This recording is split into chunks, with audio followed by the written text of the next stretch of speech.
Headline edition, July 8, 1947. The Army Air Forces has announced that a flying disc has been found and is now in the possession of the Army. Army officers say the missile found...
From the studios of Blackwater Media in the city of Atlanta, it's time for another episode of the Shadowland Radio Show.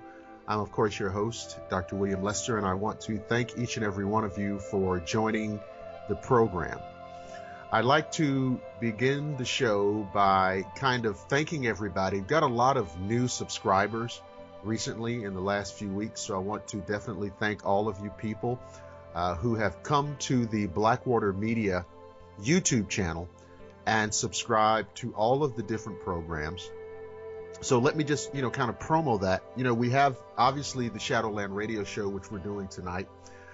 We have the Dr. William Lester Show, of course, which is a very fun show. And it basically, the tagline. It's about the cool vintage lifestyle, all things vintage, all things retro, and the lifestyle that accompanies that. Of course, we have the Historian's Almanac. And we just last week put out the fantastic episode on the Battle of the Little Bighorn. And we just put out on the Nightfall Radio Show this past weekend a great new horror story, short story from the pen of the legendary James Baxter. And that story is called The White Demon. And it is available for you to listen now on the Blackwater Media YouTube channel. On this edition of the show, we have a wonderful, delightful lady as our guest. Her name is Raquel Spring, aka Venus Jules, which is a very kind of hip, cool, metaphysical moniker, I think. She's a passionate lover, observer, and student of life who's avidly fascinated with the oldest science in recorded history, which is the topic of our conversation tonight, astrology. She wants to live in a world where astrology is taught in classrooms and everyone understands how to access their unique time map, the blueprint that is rightfully theirs to know and follow. Before delving wholeheartedly into astrology, Raquel worked for 10 years as a professional singer, who then transitioned into coaching nonverbal communication after years of dabbling in branches of psychology, human behavior, NLP, emotional intelligence, and nonverbal communication. Yes, and that includes micro expressions as well. Also, listen, while she's not voraciously learning or teaching astrology, you can find her in the kitchen cooking up a storm. And so I'm going to have to drop part of that, the culinary aspect of the conversation into our talk tonight. So welcome to Shadowland, Raquel. William, thank you. That was amazing. Well, thank you for having me here. Absolutely. It's a pleasure. Thank you for being a part of the show. Now, listen, there's a lot of things to talk about, but I can't help. I have to ask you, what is this about you being a singer? Tell us about that. Well, I know. I guess I come from a background of musicians. My parents, my grandparents, my grandmother used to sing in the radio. I mean, it's like family get-togethers. Everyone gets their instrument out and just starts playing. I've been doing this since I was 2 years old. eventually I landed in some studios. I recorded professionally and in bands and just, for a while. Did you ever, I mean, were you ever, in a situation where you might have thought you were going to make a go of a singing career, or absolutely. For the first half of my life, I was absolutely sure that I was going to do that for the rest of my life. Wow. It really is a big passion of mine, but now it's become more of a hobby as opposed to a profession. Yes. Yeah. Yes, absolutely. So, and you find that happens a lot to people because, there was a point in my life where, and it wasn't half of my life, but there was a point where, I had an inclination where I might, do something in music, and, I went in other directions, obviously. Interesting. But I still, you know what I mean? I mean, I like music. I like playing music. I like listening. So it's still something that's with me, but it's not like a career aspiration at this late date. I see. Well, you do have a lot of creative aspects in your chart, so that would explain why, your love for music and your passion for it, of course. Now, Raquel, see, you guys just heard that. And so Raquel is probably going to reveal, she's going to do a reveal on my chart. It's probably going to be more like an expose. And so I'll be good to you, William. We'll see how it goes. But so she's going to do, she got all my stats and all of my astrological information. So she's going to do a little reveal as we go through this. Now, I have to tell you, when I was in elementary school, I would go to the school library, and there were, 5 or 6 books in there on astrology. And there was one set in particular, and each of the astrological signs it had its own little paperback. And I would obviously, pull down mine. That's where we always start with, right? Right. And I would flip through it, and it's kind of like you're flipping through it trying to validate things. That's what you're doing, right? Yeah. Right. You're trying to, is this really me? And I was struck at that time as an elementary school kid that how much of what I was reading was like consistent with what I knew about myself at that time. I don't know how much self-awareness I had. And that's interesting because even you're probably reading about your sun sign, right? Or at the very most about your moon sign. But if you can tell so much just about the sun sign, imagine how much more you can tell about yourself and your personality when you combine all the other planets, the angles in the chart, the connection they're making to one another, the houses they're in, and you just go on and all the layers. I mean, you have a full and complete picture right there. Yeah, and I was just, I guess I had just enough self-awareness to say, maybe, either it's right by coincidence or there's something to it. That was the calculation in my mind that I was making. Wow. And so I just kind of, this and other topics, of course, I just kind of followed along. I never got off deep into astrology to know much of what I'm talking about. Well, that's, that's probably true of a lot of subjects, but but enough to get your interest, right? Get my interest and be fascinated by it. So, I'd love for you to, tell the listeners first about how and why, the process by which you gravitated toward astrology. Oh, yes, absolutely. Well, as you already are aware of, I've always been drawn to and fascinated by human behavior in all its shapes, sizes, and forms. So whatever, it could be psychology, it could be a nonverbal communication, just human behavior always has fascinated me. And I studied a lot of different parts of that, but when I started getting into astrology, it started explaining so much in such a complete way, because it's not just approaching the physical human behavior, but it also explains us on all the other levels, on a spiritual level, our journey here, our mission here. So it's a much more of a complete picture. And when I started learning about astrology, I actually just started for myself so I could understand more about myself. And the more I studied, the more amazed and in wonder and awe I was at the precision of that and how perfect that was, how it made me understand about myself in such a deep way. And everything in my life started making sense. Like, oh, now I understand why I spent years going through that. Now if I had only known that this was just a phase, or that, this was necessary in order for this to happen. And I was just speechless, really, and thinking the whole time, if I ever have children, because I don't have children, yet, if I ever have children, I'm going to teach this to them, like, ever since they are tiny, because this is something that every human being needs to have access to. This knowledge, it's about themselves. It's like their personal map. So the more I started learning about it and doing short little readings, I don't like calling it readings because it sounds more like it's like when I would start explaining it to people why they were here, or what they were here to do, and what their purpose is, what their heart desire is, what needs they need to have met in order to feel fulfilled, and all of that. With the little knowledge I had, they were just blown away. And it just started to grow and grow and grow. Can you just look at my friends? Can you look at my husband's? Or and before I knew it, I just had this whole thing going on with astrology.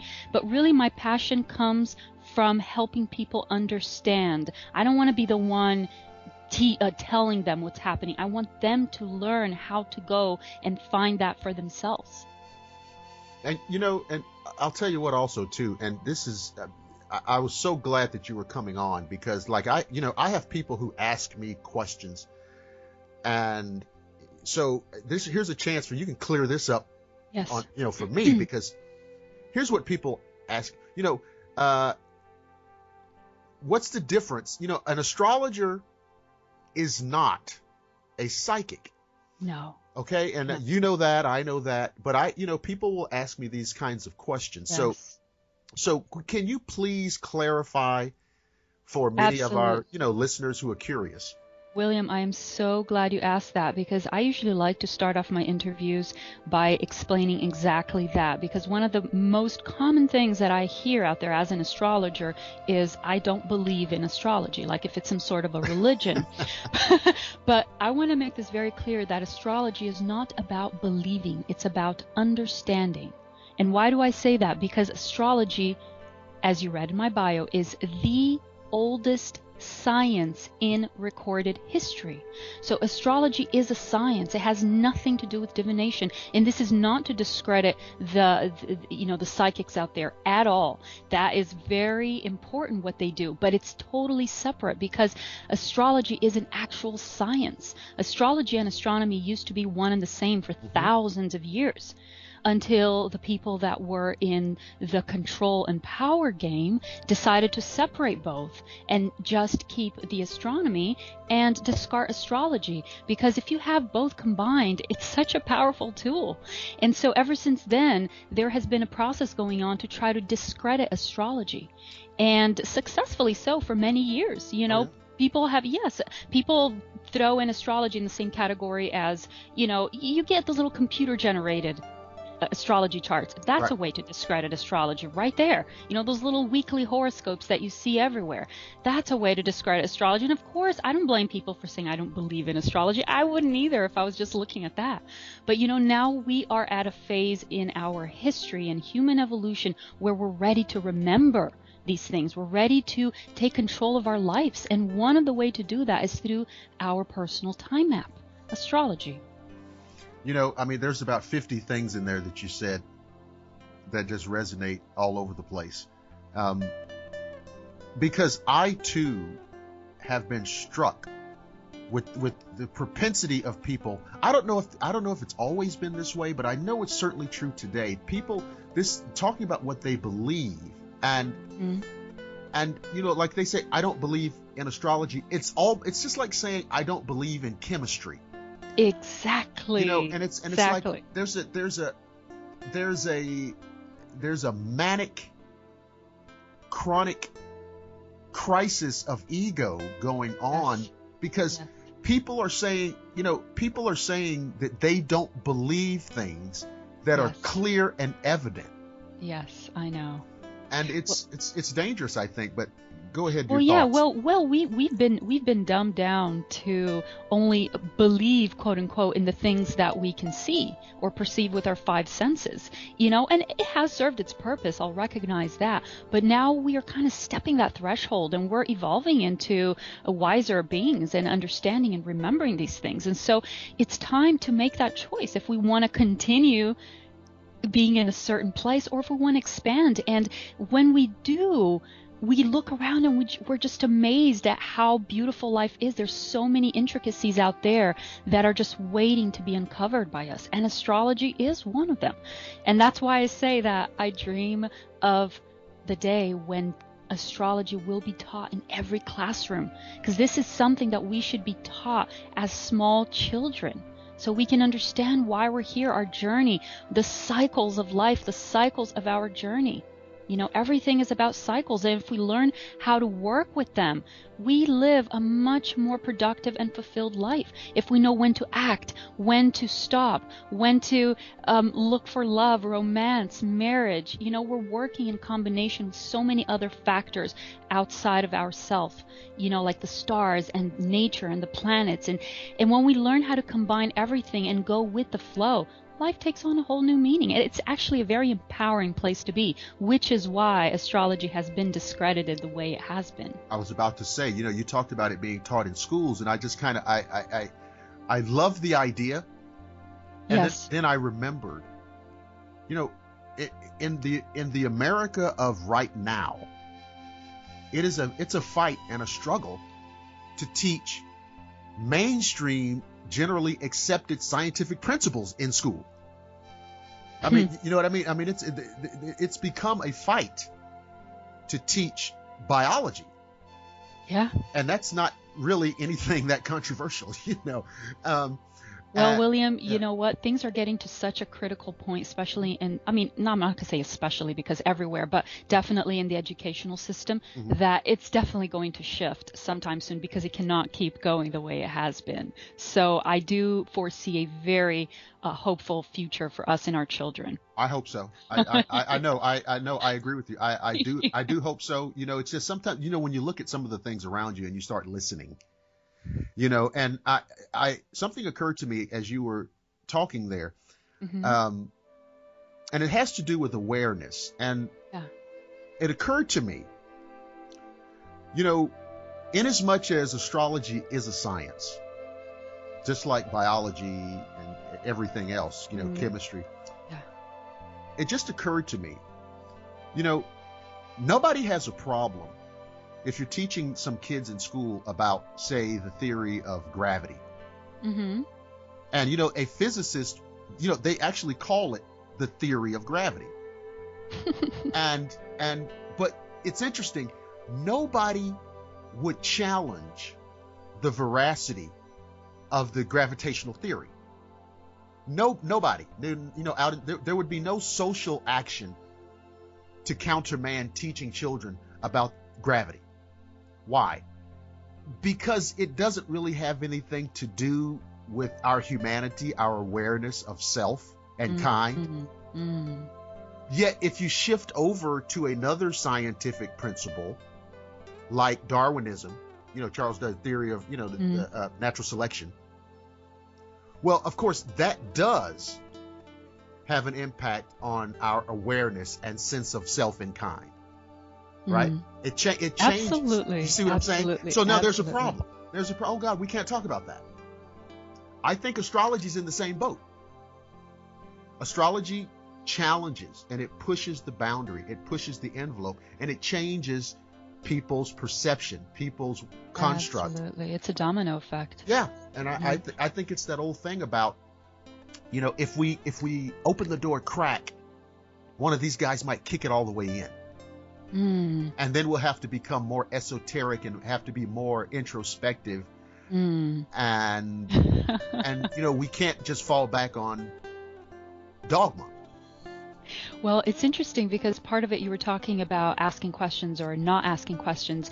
You know, we've been trained to follow blindly for so many years and not ask questions, but asking questions is actually so liberating. So I want to give you an example. For everybody knows the fact that the moon affects certain things on the planet, right? So like tides or crops and I mean, people have been following the cycles of the moon for whatever, ever since we've been here, right? And it's just something obvious. So, first of all, this is very thoroughly studied, and there's just been countless researches that have been done on the science of the moon.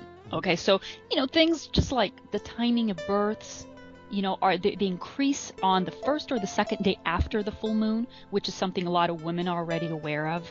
But even little things like, for example, did you know, William, that in the 7 days before a full moon, this is according to research, people spend more time talking on the phone or surfing the internet than at any other times of the month?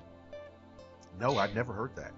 Yeah, that's research right there. So, I mean, you can try your own experiment and try posting things at different times of the month on Facebook or YouTube and see people's reaction. I mean, these are all researches. So you said the first 7 days? In the 7 days before a full moon. Yes, before a full moon. Exactly. People spend more time talking on the phone or surfing the internet. Now, of course, we have other types of researchers. For example, in the U.S., 4 out of 5 mental health professionals and 2/3 of emergency doctors, okay, so these are the medical staff in the medical community, they believe that the human behavior is influenced by the moon. So look at that. We're not talking about religion or people that believe in anything. This is investigation. So dozens of investigations have also found the lunar cycles to be associated with things like the fertility patterns, menstrual cycles, weather patterns, plant growth, economic variations, even mental illness like we talked about right now, and surgical bleeding. It's like so many things just with the moon. So here is where I'm trying to get at, William. Imagine if the moon has so much effect in our planet and in our moods, in our behavior. Why don't we ask ourselves, well, then what about all the other planets? Wouldn't it just make sense that they too exert some type of influence in our planet, in our behavior, in our cycles? And if so, then what? So these are the type of questions that we're ready to start asking now. And that's why asking questions is so important. Yeah, well, you're talking about you're talking about people being logical. Yes, absolutely. I'm all for it. I'm very logical. And yes. That's sometimes quite a challenge. But I was being lighthearted about it, but I mean it is a serious thing to contemplate, and it's so ironic because people in ancient times were, very much more in tune with these things, and it's not just because it was from a lack of the kind of technological advancements that we have now. Yeah.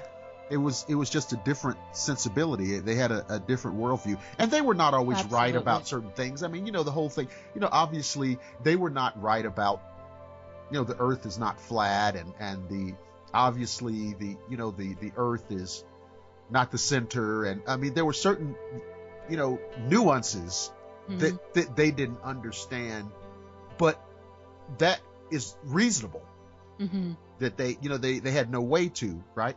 But yet they seem to have been more in tune with these realities than we are now. And so why have we progressed technically, except for things like this?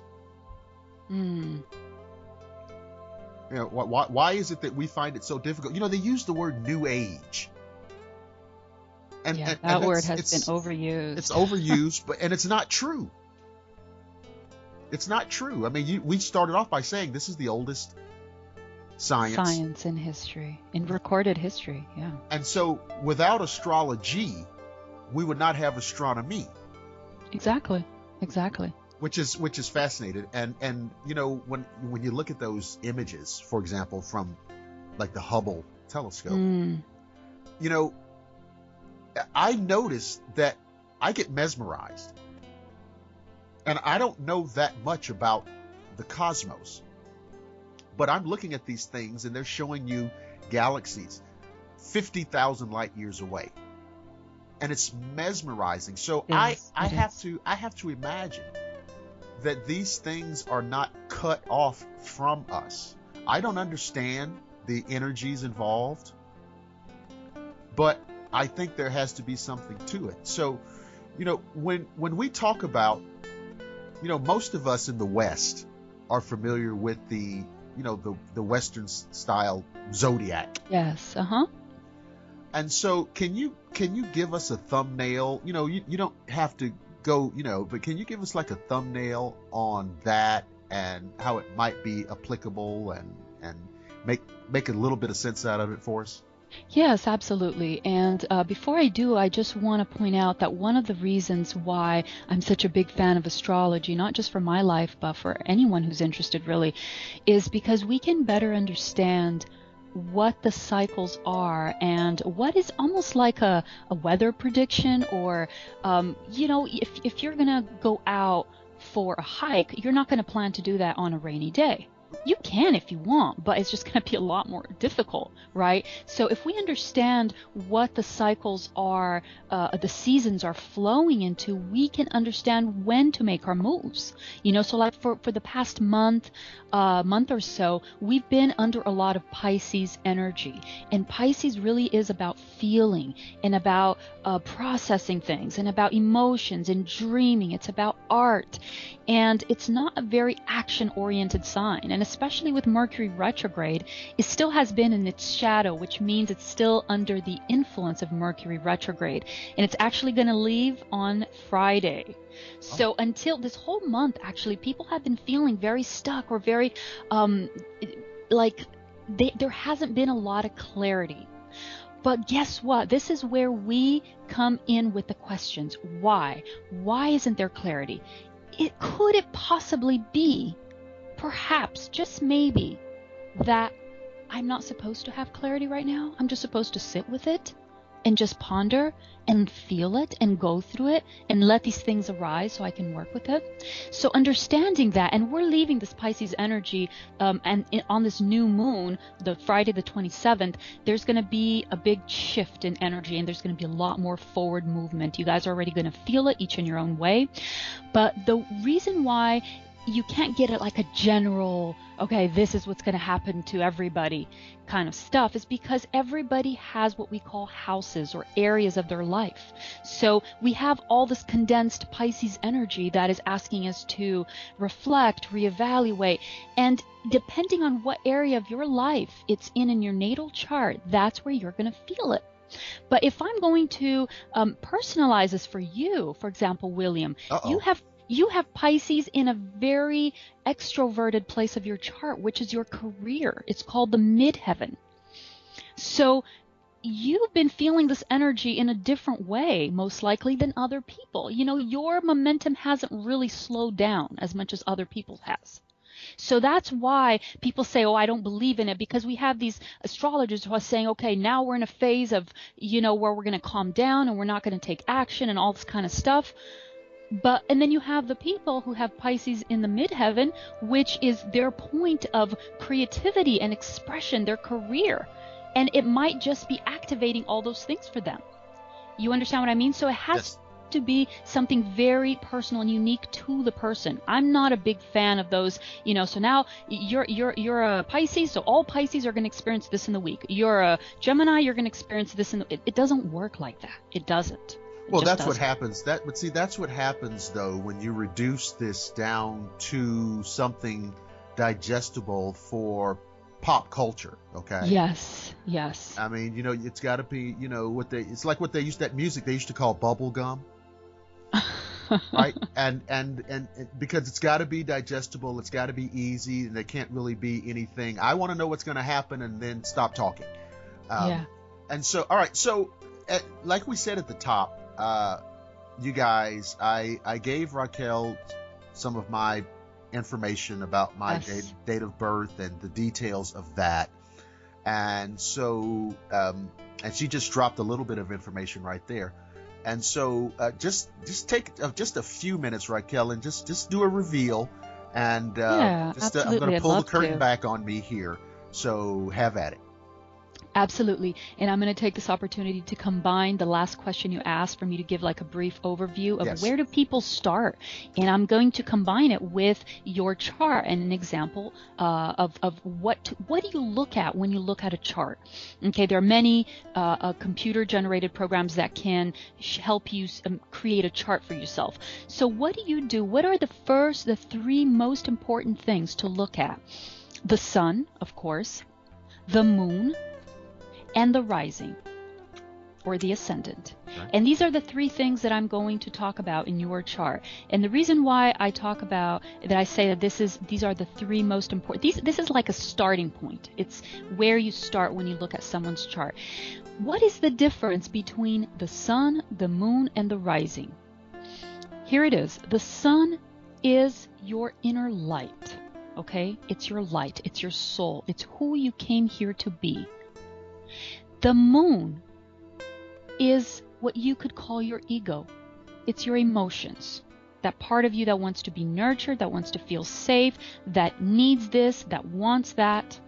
Okay, the moon is the I need, I want. The sun is the I am.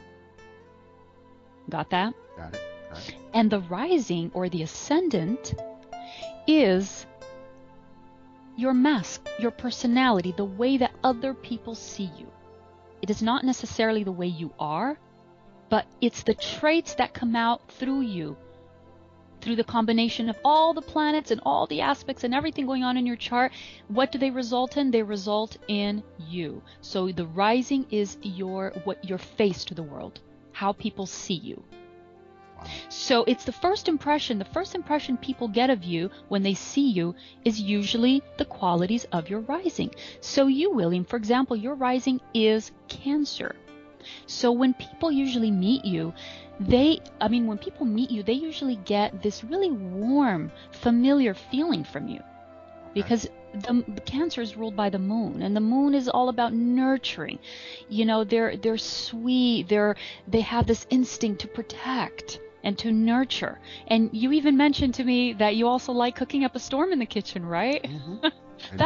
That's Cancer for you. Cancer loves good food, loves to be in the kitchen. And Cancer rising really makes you an approachable person. You really embody the archetype of the mother in the sense that you are nurturing, you're sweet, you like to take care of people. And, you thrive in surroundings that are balanced and cooperative. So when people see you, this is the impression they get from you. Now, if you want to see who you really are as a soul, what are you here for? You look at your sun, and your sun is in Leo. And I'm going to go a step further and say that it's in the last degrees of Leo. It's at 27 degrees Leo. Okay. So they go until 30 degrees.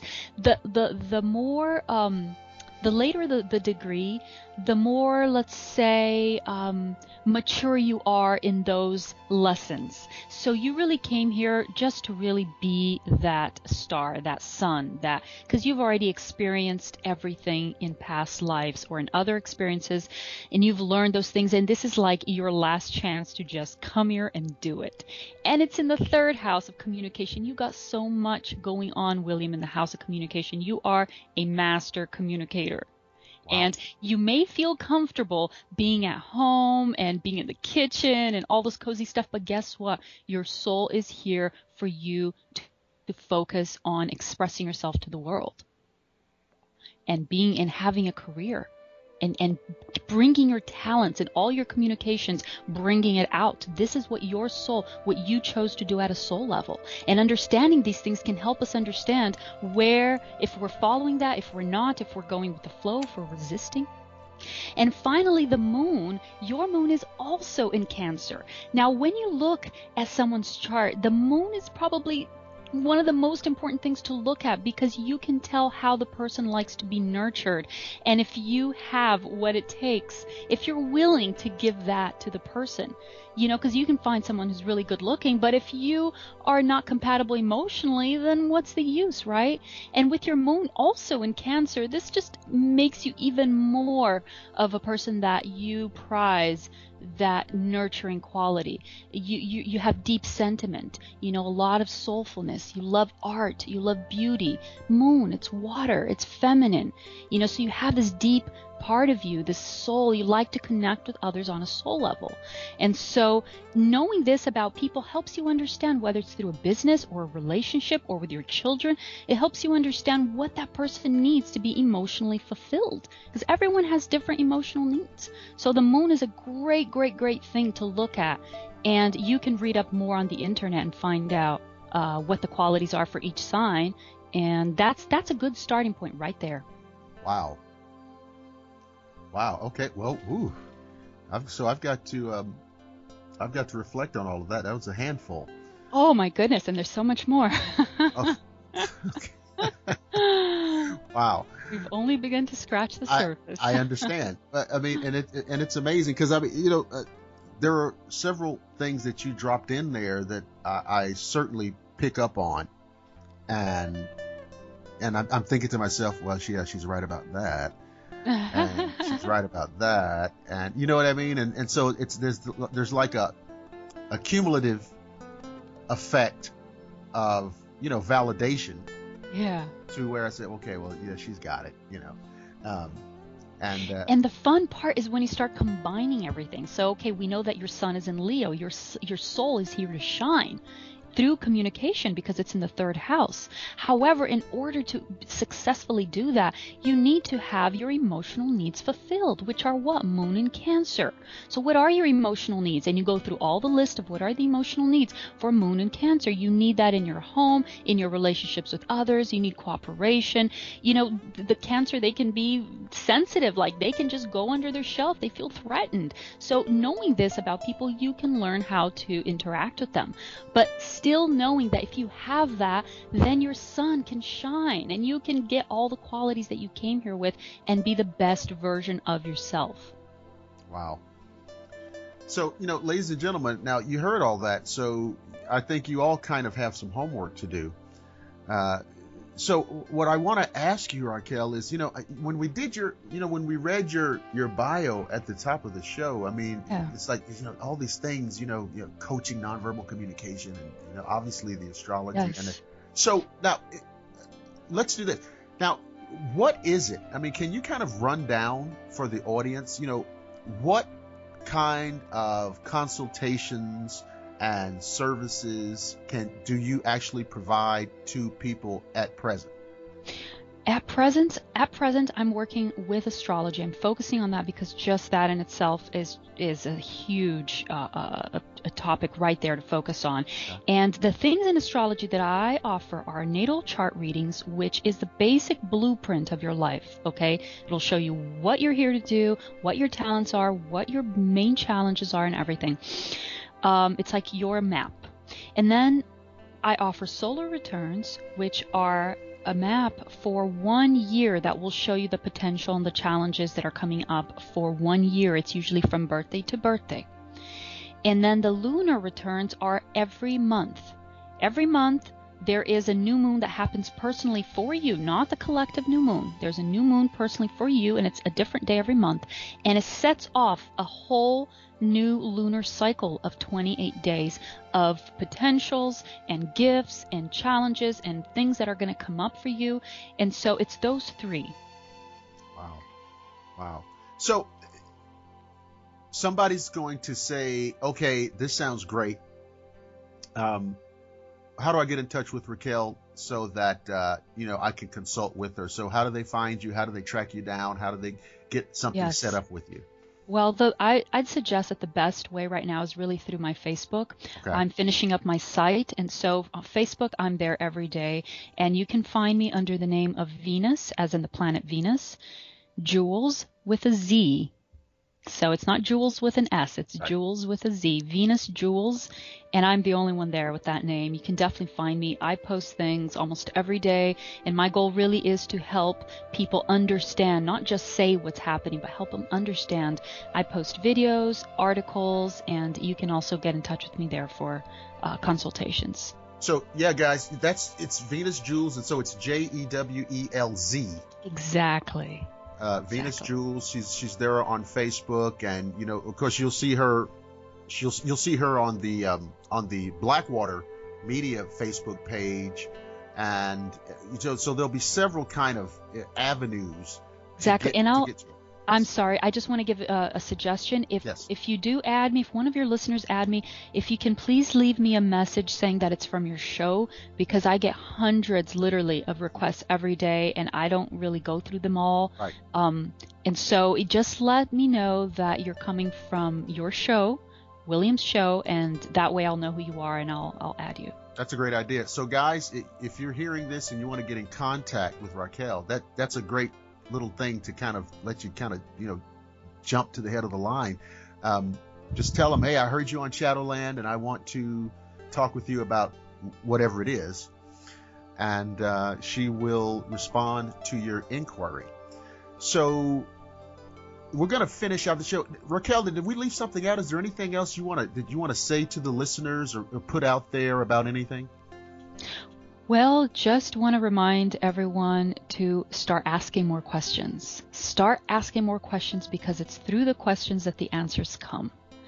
And start investigating a little more about astrology, not by what other people say, but by what your intuition allows you to understand, because we're ready for this. We're ready to understand it. I agree. So, ladies and gentlemen, I want to ask our guest, Raquel, if you would just hold the line as we close out the show so I can share a word or two with you when we're off the air. Yes, absolutely. Our guest has been Miss Raquel Spring, a.k.a. Venus Jules, and we've had a great conversation on mainly astrology, and she has opened up some new avenues of awareness for us. And again, if you would like to make contact with her for your own personal consultation, again, look for her on Facebook under the name Venus Jules with a Z on the end. I want to remind you guys that you can hear all of our programs on the Blackwater Media YouTube channel, the Shadowland Radio Show, the Nightfall Radio Show, the William Lester Show, and the Historian's Almanac are all there archived for you. And be sure to look for a new episode of Nightfall, the Nightfall Radio Show. Look for a new episode coming this weekend, as well as this show. So, listen, guys, I want to thank you. I mean, we've had such a flood of new subscribers on our YouTube channel. I mean, I really want to thank you, because this thing would not be happening without you guys listening and sharing. We always say our mantra is listen, subscribe, and share. So I want to thank all of you guys for doing that. You can also hear the shows, all of the shows, on Google Plus, and now all of our shows on Blackwater Media can be heard on Pinterest. We're reaching over into Pinterest. So lots of platforms to hear the show. Thanks, everybody, for listening to the Shadowland Radio Show. Thanks to our special guest, Miss Raquel Spring. Thank you, guys. Thank you for having me here, William. Absolutely. It was my pleasure. I want to remind you guys that I will see each and every one of you again on the flip side.